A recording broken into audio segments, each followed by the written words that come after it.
Welcome to the Messerschmitt 109, arch enemy of the Royal Air Force during the Battle of Britain and subsequently for the rest of the Second World War. It was a difficult aeroplane to land. Why does that matter? The answer is it killed an awful lot of pilots on landing, which is not really something you want. Why was that?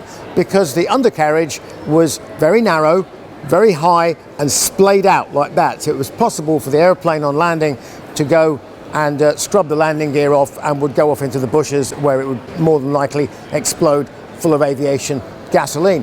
But in the hands of an Adolf Galland or people like that, it was a lethal fighter and very fast, very maneuverable.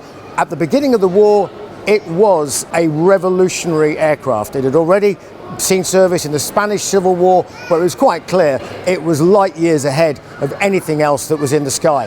Now, the Germans very early on decided to put cannons on this aircraft.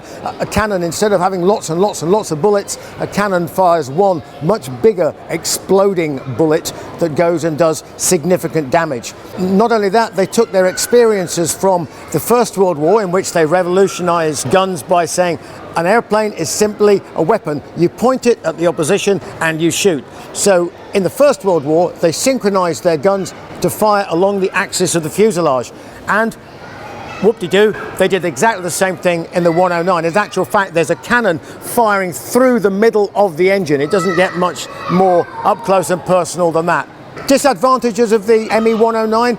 Quite frankly, if you are a Spitfire pilot in the Battle of Britain, you know that these guys have a problem, because the one thing this airplane doesn't carry is a lot of petrol.